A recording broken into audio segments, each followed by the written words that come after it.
Kita banyak aplikasi untuk calorie counter. Jadi kita Nah. bisa misalnya MyFitnessPal atau apa gitu. Cek. Ya, coba cek aja ya.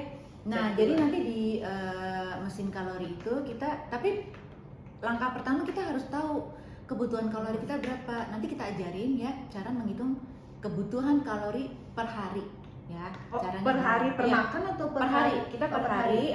Oh, jadi nanti kita nggak bagi sendiri. Iya, ngebagi sendiri. Jadi misalnya nanti kita Beb, kalau kayak gini aku bisa sehat nggak ya? bisa dong. Nggak bisa nggak kalau makan banyak tapi nggak gemuk? Bisa, siapa bilang nggak bisa?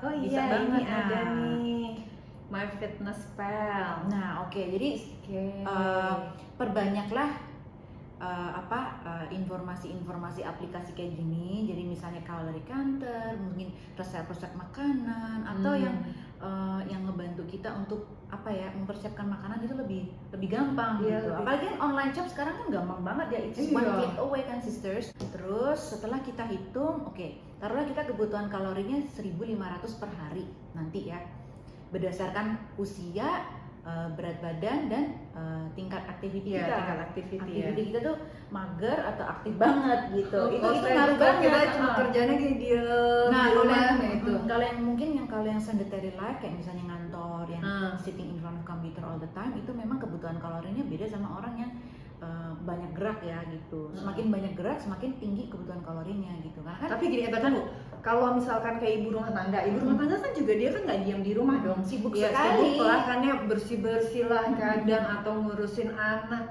itu berarti masuknya ke dalam kategori apa? Termasuk active lifestyle sih itu. Oh, itu active lifestyle. Active lifestyle. Jadi Oke. kalau yang bingung kalori itu apa? Kalori itu energi. Berapa kebutuhan kalori, berapa kebutuhan energi. Semakin kita aktif, semakin kita butuh energi gitu ya. Nanti kita ajarin caranya timbang, ukur, hitung. Taruhlah misalnya kebutuhan kita ternyata 2.000 kalori nih sehari. Kita bisa bagi 2, siang dan malam. Misalnya pagi kita terlalu sibuk Itu nge-breakfast 2.000. ya. Nah, itu kita bisa bagi ya. Nah, di sini karena kita masih dalam definisi hidup sehat, berarti dalam 2.000 kalori itu kita harus pastiin komposisinya benar-benar harus sesuai dengan kebutuhan kita gitu. Berarti Jangan yang karbohidratnya terlalu tinggi, misalnya karbohidrat tuh 50%, jadi makan satu nggak bisa piring, gitu nih. nggak bisa. Karbo ini kan udah dibagi 3 nih. Aku yang siang aku karbonya mau lebih banyak daripada yang malam gitu. Bisa nggak? Sebenarnya sih itu lagi tergantung kebutuhan ya. Kalau memang kebutuhan kita energinya memang sebanyak itu, ya mau nggak mau mungkin harus ditambah dari nasinya atau apa gitu. Tapi again yang memang lagi mau hidup sehat, mungkin karbohidratnya boleh sedikit dikurangin ya, karena itu nanti hubungannya Yang termasuk dengan yang dimaksud dengan karbohidrat tuh. Nah, karbohidrat itu nasi, roti ini nggak, roti gandum termasuk karbohidrat. semua yang dari tepung. Oke, Semua berarti yang pisang dari goreng. Pisang itu tinggi karbohidrat Pisang juga. goreng nggak boleh.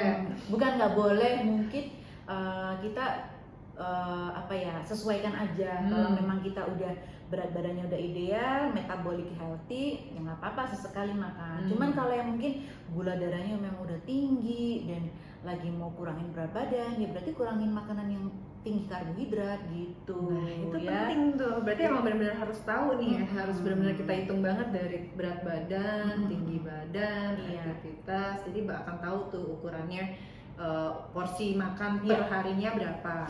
Nah, tapi kan ada juga nih orang yang kayak enggak, gue makan sehari 2 kali doang.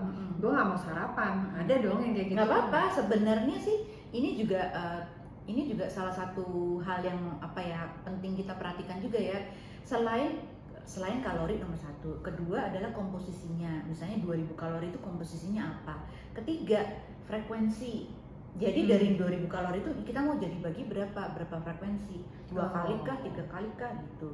Sebenarnya karena frekuensi makan nanti juga berhubungan dengan kondisi kesehatan metabolik kita juga. Makan siang ya kan, makan siang oke gitu. Ntar jam 3 nih, aduh kayaknya enak nih cemilan gitu kan. Itu enak kebiasaannya. Enak nih ngopi. Iya. Itu susah tuh. Itu kebiasaan yang mungkin kita harus kurangin ya, karena memang ngambilnya bikin happy, tapi happynya sesaat, sister. Atau boleh nggak sih nih kita porsi misalkan kita sehari butuh 2.000 kalori gitu ya, misalkan nih 1 hari, terus udah nih, oh ya udah deh kita kurangin aja nih porsi makan kita, misalnya 1.000 kalori, cuma sisa 1.000 itu buat ngemil. Boleh. Sepertinya Ngemil. langkah yang kurang tepat ya, jangan dicontoh sisters. Itu nggak boleh ternyata ya. Bukannya nggak boleh, tapi mungkin kurang pas. Karena kan kita Iya. di sini definisinya we want to be Sehat, healthy, ya, we want to bener. thrive in life gitu. Ngemilnya Tapi mungkin, susah. ngemilnya mungkin seminggu sekali aja deh gitu. Untuk hari Susah banget. Gila. paham sih, paham. Jadi sehari-hari kita biasakan makan frekuensinya kita batasin.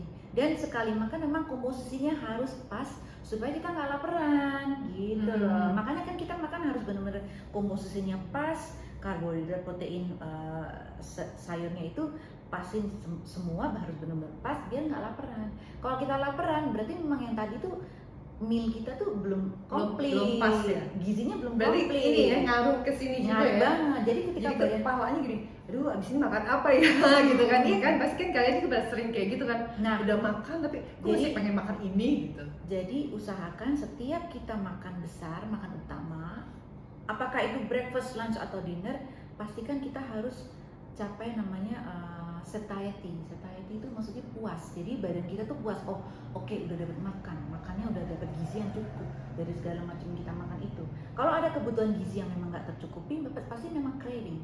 Craving itu karena ada unsur gizi yang belum terpenuhi, sisters. Jadi Walaupun makanan kita kayak enggak kok makanannya udah lengkap nah nih itu gitu makanya ya. nanti untuk next episode-nya bisa kita Iya, ajarin benar-benar benar-benar juga sih, untuk make ngatur sense. komposisi ya. Jadi nggak cuman soal kalorinya berapa, komposisinya apa aja disesuaikan dengan kebutuhan.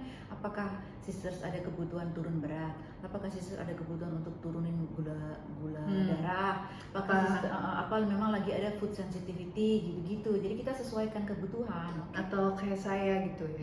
Kayak Apa? aku pengennya makan banyak tapi nggak mau gendut-gendut, itu gimana? Berarti mesti ditambah aktivitinya.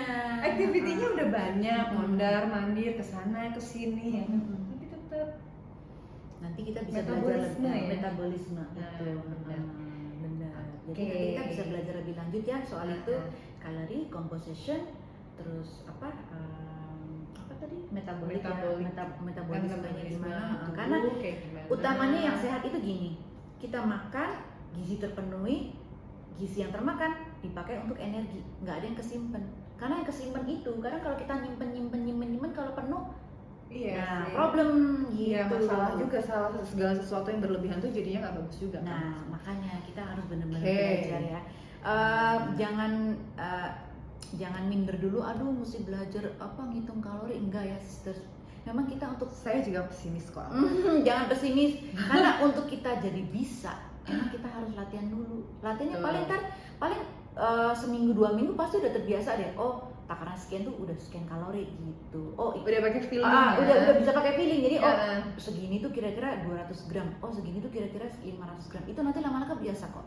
Karena itu yang aku lakuin. Nah, Iya, jadi benar-benar. dari pengalaman aku juga, aku ada tuh sampai aku punya buku bener-bener cuman food, isinya cuman kebutuhan berapa gram berapa kalori gitu. Jadi harus dicatat dong. Harus dicatat, Iya. cuman lama-lama- Ini harus catat gitu. Tapi lama-lama terbiasa, jadi lebih Iya, enak benar. ngatur makannya. Nah, ketika kita udah terbiasa itu, akhirnya kita terciptalah lifestyle. Lifestyle itulah yang nanti ngedukung kita untuk bisa lebih sehat. Nah, itu happy itu ditentukan oleh badan yang sehat. Badan sehat, moodnya happy, we thrive in life. Betul. Terus Oke. jangan pesimis pokoknya. Oh, gue nggak bisa ngitung, juga kita akan kasih tahu kok. Ya kan, kita Pokoknya caranya investasi gimana. waktu ya penting banget. Nggak nyampe 1 harian kok. Nggak nyampe. Paling Nggak berapa nyampe. menit? Klik, Iya. klik, klik, klik. Cuma berapa menit udah selesai. Mm-mm. Gitu. Oke. Oke. Make time for your health ya, yang pasti ya. Tetap sehat, tetap happy. Stay See with you. Thriving Sisters.